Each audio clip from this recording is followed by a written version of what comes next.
Papyrus! Somebody call a doctor. I want a bigger logo! You can't handle a bigger logo. G'day, this is the Dr. Branding Podcast. I'm your branding Dr. Frank, and the surgery is open. Let's answer our next patient's question. Today it comes from someone unknown. They haven't left a name. All they've asked is, it's not a question, just a statement to say that branding is pretty much snake oil these days. Okay, not a question, just a statement to say branding is pretty much snake oil these days. Okay, look, I hear the pain from whoever's asked this or said this. I hear the pain, but I think if we're gonna, we want to suck out the venom from this because it feels like there is some pain going on there, and we want to treat it with, I guess, some respect. Because if this is a business and they're looking at branding and using their branding to have someone choose their business over another and choose their products or services, it's their livelihoods, especially for so many small businesses around the world. It's the majority of businesses in this country here in Australia, as much as it is around the world. But for also those who are buying into these businesses, it's also their livelihoods as well, especially in many countries now with cost of living crises going on, especially here in Australia. So the diagnosis, we've got it already, is branding is snake oil. You know, if that's how you're feeling, this might come from a few different reasons, potentially. The first thing I would say it might be is that if it's this person, what they've had an experience with, is that they've been sold a false promise, where the branding was all hype, all, tits and feathers, and everything looked amazing and really convincing and fit a pain point, addressed a need. This is what the person thought it was going to be, and it didn't live up to that expectation. They were sold an absolute lemon. It's like buying a car and then the engine breaks down immediately. It was just a poorly made vehicle. And this is where, it can be a case of, courses. I see this a lot where there's a lot of hype in the person's personal brand. There's these testimonials that you see. It's all like amazing and everything. And you put your hard-earned money into something like that. And then all you get is a really boring course that doesn't really teach you much. There's nothing actionable you can take away. It's just that person regurgitating their success from doing something that worked for them, but probably won't work for you. I hear that. That's where branding can feel like snake oil. I see it a lot. I feel very much the same way in that respect. Or it could be where you buy into a product that has the great packaging, has the great brand presence, the great shelf placement, maybe the reasonable price as well, but you pick that one because of those reasons over it being actually a good product, where as a product at the bottom of the shelf that doesn't have great packaging is actually the better product to have bought. It's just that unsung hero that sits at the bottom. People aren't really going to touch because it doesn't look that fancy, doesn't look that pretty, but don't judge a book by its cover. It's actually a decent product. So again, the branding can be the snake oil part, where it's like, was it a wolf dressed in a lamb's clothing or something like that? Something to that extent, whatever that metaphor is. I might have just totally butchered that. So that's one reason. Not living up to the expectations of what the branding is really selling. The second one could be just because of a perceived higher value, a high value perception of something. Like you look at luxury brands especially, where the price is just like for what it is. You could look at luxury cars, for instance, or a handbag. The utility of getting a car, using a car to get from A to B versus something that is just more luxurious, high quality materials potentially, or maybe even not all that much better. It just looks, the veneer looks a little bit nicer. Same with a handbag, the leather looks a little bit nicer, a little bit fancier, or it's just because that logo is stamped on it that makes the cost of the bag that much more. Same with like a Nike t-shirt. Nike t-shirt might be $50. Whereas a shirt from Target might be $5. There's a value perception difference just because it has the logo on it. And that price can be deemed unreasonable by some, by few, by many. Probably not all, because there's going to be buyers out there that want to buy into that association of what that means to them. If it's status, prestige, whatever it is, to feel part of that brand. And that be a reflection of their status in society, whatever. There's some psychological things going on there. So that's the second one. The third one is buyers that are driving up the value, not just the business that's driving up the value with branding, but buyers driving up the value of the brand and increasing that value perception, again, of the brand. And a classic example of that is NFTs, those non-fungible tokens or whatever it was. Those were just nothing. There's no tangible real value to some of these things. And a lot of people now have perceived them as snake oil effectively. But with a brand around it and the hype around it and the testimonials and everything, everyone getting on board with it heightens that value. It's like a synthetic value that has been created and then driving up that value. The other way it can be done is scarcity. A business can create scarcity in their brand. Oh, we've only got limited numbers of this product. It's really scarce. It's highly valuable. When it's not really, it's just because there is a scarce number that the high value had to be, attributed to it potentially to get people motivated to buy. And again, I can see why that's snake oil. It's a little bit more marketing than brand building, but when there's a brand attached to it, there's an emotional connection that needs to be made to convince or persuade or have somebody at least consider this offering as something of being of value to somebody, but the value perception is synthetic just because of a potentially fake scarcity. So there's another reason. The fourth one I can think of off the top of my head is that if you do go down the route of doing branding yourself, or you invest in someone like me to help you do your branding for you, so updating your logo and your packaging and your messaging and your strategy, those things, and you don't see the ROI of it, you don't see that return on investment in that time, that money, that effort, rolling it out, all the things you need to do to get the brand out there, and you're not really seeing the proof in the pudding like others might be, and you think, well, geez, maybe my branding doesn't work that well. And you're thinking, well, I've just, wasted all that time, money, effort for not much in return. I could have just focused on sales or something else to get people in the door rather than worrying about my branding. I hear that. I see it with a lot of different businesses. I'll come back to that point especially.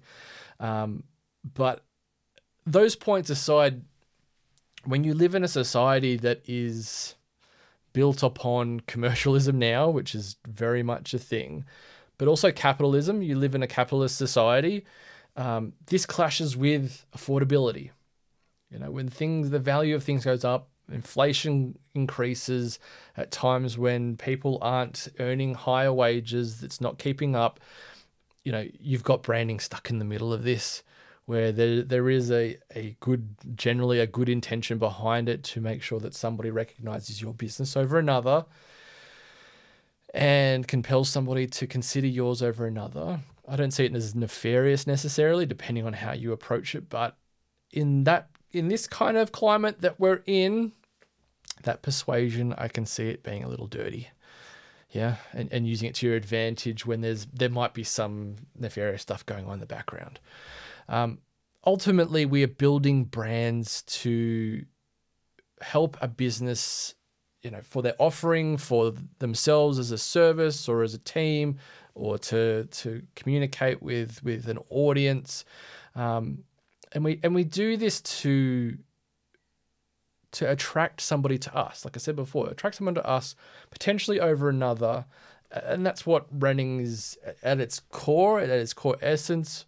And yes, branding can create this rational or irrational, emotional decision-making that has a customer be willing to choose and even pay more for one brand over another. Yeah. And to buy and buy and buy again, advocate to others, do all the things that we're hoping as a business owner that our customers will do so that we succeed, they succeed, buying the thing that they need from us, and everybody's happy. That's an ideal world, obviously. But, even if your product might not be the best in the market, again, branding can elevate you that bit more for higher consideration. Like I said before, you go into a shelf, you see the better packaging, you're probably more inclined to pick that one over another. Same thing with a book cover. One that doesn't look that great, you're probably not going to pick up versus one that just gets your attention really quick. You You go, wow, that sounds really interesting. It's got an interesting title, an interesting blurb on the back, and you go, wow, yep, okay, this is sold to me. But like it or not, I think building a brand, you want to build these positive associations, and they create positive associations for good or bad reasons, but they sway behavior. They really do. It sways your behavior. And I can see why someone would call this snake oil. I can see the perspective of it, absolutely. And I struggle with this myself, with consumerism and capitalism, but on the same respect of having something that's affordable that people would be willing to come back for time and time again. All these things. So we could see it as snake oil, or we could see it as a, powerful mind tonic that can influence a consumer behavior, whether you like it or not, that particular phrase. You can't get away from this, unfortunately, in this capitalist kind of market. We need to have a business be able to promote itself and be free and willing to do so, especially when, competition can sort out some of the bad problems. As long as you have competition, capitalism can work. If it's not, then you get these single oligopoly kind of conglomerates like an Amazon, or here in Australia, we've got two main supermarkets that really dominate the market with market share at like 30 to 40% for each of them in our market. So, a business needs to make profit to succeed and to grow and to sustain itself. So it needs to do these things in order to achieve that goal. And it's not going to just lay down its arms and go, no, well, we're not going to promote it. We're just going to have a shop front and hope people walk in. That's it can't work. You can't live in that kind of society in a capitalist market. And I'll say this as well, and I've touched on this earlier, that in the world, I looked at this up, and it was something like 90% of the world's businesses are small businesses. In the USA and the UK, small to medium enterprises, so SMEs or SMBs, small to medium businesses, they account for 99%, something like 99.9% in the UK.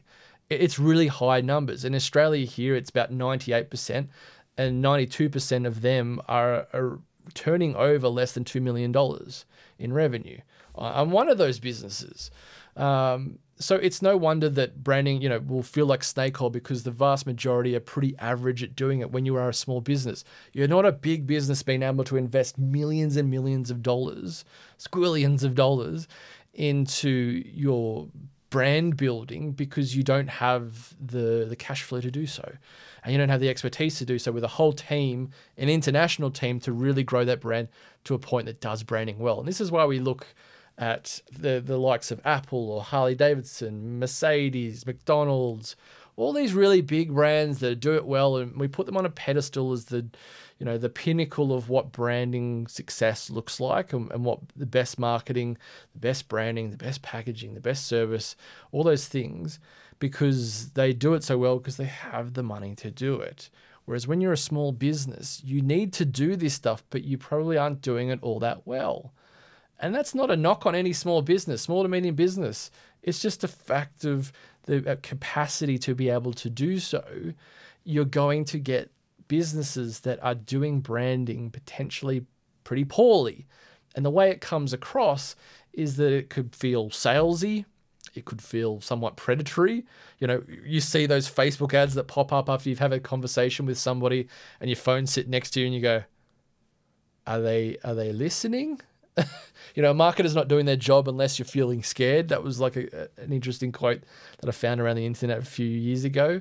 A marketer isn't doing their job well if you don't feel a little bit scared that an ad is popping up for something that you are thinking about, you're in the market for, and it just so happens that that brand appears with that offer that you need. Effectively, that's just good marketing. But yeah, it can feel salesy, it can feel inauthentic. But most of this is just the marketing businesses trying their best to get their name out there, to be present in the market, to be considered over others, so that you are the customer for them, they are the business for you, so that you make the choice of their business over a competitor. It's really simple stuff, but not a lot of people do this well. Not a lot of people put the time and effort to consider what really can be done to address that need that somebody has in a way that doesn't feel salesy, that doesn't feel inauthentic, that doesn't feel predatory. All these things that are very negative associations potentially with branding and marketing, to create an effective connection between you as the business owner and them as the customer. This brand that we have in the middle of the two is this conduit that connects the two to create some kind of emotional connection that has someone consider purchasing you and you offering a good product or service in return. That's the ideal world again, obviously. But I think if you're going to call branding snake oil, the more I say it, it's like, snake oil. It's likely because the positive effects of branding, aren't being seen, especially after investing in it. That fourth point I mentioned before. And that leads me into the prescription of what to do with branding. Now, if it's because you've been sold a false promise, look, I got to say that you can create great branding, and a crap product that is dodgy but that's a dodgy business practice. That's not what we're aiming for. There are going to be people out there that always ruin it for others and sell people an absolute lemon. Unfortunately, we can't avoid those kind of situations. That's just, dodgy human behavior. It's been around since the dawn of time, since everyone started bartering for goods and services. You've got to look past that kind of BS. Yeah. You've got to see the real value that's going on there and really consider and take responsibility for your own decisions to understand if this is actually something I need, or am I just being caught up in all the hype and the attention around it, and consumerism really probably works on you. I'm a sucker for advertising personally. It works on me. The word of others again drives this desire. Like I don't need this, but I want this. That kind of mentality. We've got to kind of see past that BS and really take responsibility for it. The same thing is for the next two, which is the high value perception. Unfortunately, some people again are a sucker for marketing, but you've got to look past. You've got to look past this BS, this bullshit. And again, if people are driving up that value synthetically, whatever way it is, again, you've got to see it for what it is. You've got to see, okay, is this really that valuable? Will it be valuable to me in 2 to 5, 10 years? If not, then you weigh up your own criteria of what works best for you. Now, if you've not seen the ROI, this is the point I want to focus on potentially, because this might be the root of this particular person's problem with branding, that it's snake oil. If you're not seeing the return on investment on branding, if you're a business owner or you're working with businesses and they're not seeing the return on investment value, yes, it might be bad branding that you have, or you're offering bad branding and it's not effective. It's not really treating the problem that is going on in your business, where a logo isn't going to come in and save the day for your business to get more people in the door. It's very rare that certain aspects of branding are really going to be game changers. It's something that needs to be a good collection of a few different assets and approaches and process, and the way that you communicate, the style of communication, the way that everybody in your team comes together to sell what it is you have to offer in a way that does feel genuine, does not feel salesy. It feels like there's an inherent understanding in what their consumers are going through, and offering something that they do really need and will solve a certain pain point or meet a desire, a satiation, if it's just for, a thirst, if it's for a drink, what drink is going to quench my thirst? Here's one that offers these added health benefits. If that's something up your alley, fantastic. Here's that one. If you just want to get down and dirty, here's a Coca-Cola. It's refreshing, but it's probably not going to be something you want to have every day, but it's a little treat, whatever that is. Now, I would say that if you've got a brand and you're not seeing this return on investment, we want to be, first and foremost, creating some positive associations with what you have to offer. Okay, so when someone sees your brand, they see a logo, they see your packaging, they see the product on the shelf, or they see a social media post, and there's going to be a positive, negative, or fairly neutral first impression or an existing impression that comes to mind when they see what you have to offer. A few examples. If I go to McDonald's or drive past McDonald's, especially on a freeway going on a holiday to see some family up north in Australia, we drive past McDonald's, that to me brings up nostalgia of a road trip with family when I was a kid, stopping in there for a break, having, some chips and a frozen Coke, and that being a memory that I can associate with McDonald's. It's positive. It's not negative. If it was me going into McDonald's and just throwing up all over the place, that's probably a negative association. That's something I would avoid going back there potentially, or I might have got some food poisoning from McDonald's at that particular McDonald's and not going there again. I'm over it. I can't deal with it. There's positive and negative associations that we'll have that a lot of the time as business owners we can't control. But that's the kind of North Star that we're trying to work towards. If your product never lets somebody down, then there should be no reason why they can't have a positive association attached to your business. And this also can be done in a roundabout way through branding and marketing by illustrating positive associations with your business and your offering. You see people having fun in the sun with the product that you have to offer, or you see sports people playing tennis, running, cycling, all the things. And you're Nike, you're showing the perception of what you can be as a customer. You can be all these things to go out and just do it just like these people, so that when you buy that product, I feel like that person. I feel like I've achieved something. I feel like I'm winning and just doing it. There are positive associations that you can have by just being, attached to the idea of something, to think, okay, well, I want that. And if I get this product, I'm going to feel that. Again, a positive association. Hopefully that delivers on that promise. Now, the other problem potentially with ROI, not seeing the value in your branding, is that you've just not been around long enough. Okay, so the prescription here in that particular aspect is you need to stay present, you need to stay active, you need to stay consistent and hang in there.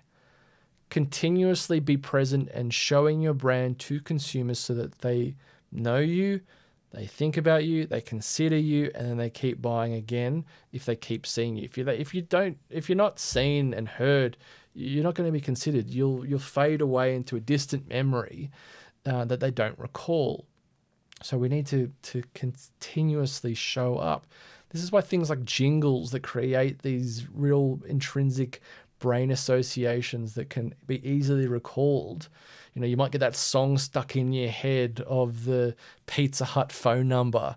In Australia, in Sydney, it was 948 11111. Pizza Hut delivery. Like, that was the jingle back in the day. Or there was another company that would come out and fix your car, Lubemobile. Lubemobile will come to you, 131332. Like, that to me is ingrained. I can bring that to memory in an instant without thinking about it. Okay, so there's these associations that you can make over time that build an understanding of what you have to offer, when it's needed, and why you might buy, and recall it really easily. You've got to hang around to create those associations. You don't need to make a new ad every single month or every single year. You can play the same ad for years and years and years and build that repetitiveness so that people do recognize your business over time, your offering over time. Okay? Now, branding works because we're very simple-minded people. That's not a knock on anybody. I'm a simple guy. I'm very much aware of that. And communication methods and the impact of what others around us say about something, their perception, their experiences, make a very big impression on us. how someone communicates it positively or negatively can make a really large impact on our decision making. And it drives behaviors, whether to buy or not buy, or do this or not do this. And it really comes down to, us not being aware, not having your head screwed on to realize or see through the bullshit and make a proper decision on your own terms rather than on the word of others. Because the word of others is very persuasive. This is why we want to have testimonials. This is why we want to have reviews of what our products and services can do, because it can really light up the eyes of others that might have been in those situations, that might need it the same way that person needed it, and go, oh, that's a compelling reason why I want this. Or an affirmation that I think I need this, and somebody is also said the same thing. They got it. It made a difference. And that's the difference that you want to see. Oh, I'm sold now. But if you want to learn more about that kind of consumer psychology, what makes us tick, what makes us buy in these situations, how branding and marketing really works on us, I'll give you these resources. I'll show some books in a second if you're watching this video, or if you want to look them up on Amazon or your bookstores, you'll find these. They're very great books. But you would use them to understand a buyer's brain as much as your own buying brain if you're a consumer. So if you're a business owner, understand why and how and what your consumers are thinking when considering what you have to offer. And as a consumer, what are you thinking? How are you making your decisions, and why are you making your decisions, so that you can get a better understanding of your decision making, or how you can get your product into the hands of your consumers. And I'm going to leave that up to you to do it for good or bad. That's your decision. So whether you see it as, snake oil or as a tonic to your business needs to succeed, branding does have its benefits, and you'll find it in these three books. The first two that I've got here is by the same author. His name's Richard Shotton, and he's a British author. And the first one is called The Choice Factory, and the second is The Illusion of Choice. The Illusion of Choice is his newest book. And then there's another one here by another man named Phil Barden. You can find these blokes on LinkedIn as well. They put out a lot of great content too, but Phil Barden's one is called Decoded. So the first one, The Choice Factory, the second, The Illusion of Choice, and the third is Decoded. So those books you can find on Amazon. Look them up. They might even have audiobooks as well. But there might be some great resources to better understand how your brain works, or how your consumers' brains work, to help brand in a good way, hopefully, rather than a bad way, and sell some snake oil. Now, if you're a consumer, no matter if you're a business owner or not, understand how branding and marketing work better. Do better branding. This is what I'm all about here. To make the right decisions on your own terms, for the right reasons for your own business, or, just go live in a society that isn't based on a capitalist market. That's the antithesis of the problem, is capitalism, commercialism. Wedged in between of that and affordability is branding and marketing, trying to sell you something to get your hard-earned dollars, obviously, but to help that business succeed, the people behind it, it might be their livelihoods, all these things. This is where it all comes back to. So with that, look, I hope that is of interest or of help to you. Those resources, again, you can find on Amazon. I guess it's not really a question, thanks for the statement. And for those of you listening, I do hope that helps you in some way, shape or form. Consider how you can use branding effectively. Please take a piece of brand candy, my free resource guide to do better branding you can get on your way out at g'dayfrank.com/candy. You can also make an appointment via that link if you have a brand related ailment that you'd like some help with. And I'll see you in the next episode, in the next appointment. Bye everyone. Thanks for listening. The surgery is now closed. The Dr. Branding Podcast is hosted by Reagan Frank McCrill, that's me, and for legal reasons I want to be clear that I am not a registered or qualified doctor. The premise for this podcast is that it is a satirical analogy for branding consultancy to help others with their brand success. This podcast is also sponsored by my branding business G'day Frank. Say g'day today by booking a call with me at g'dayfrank.com.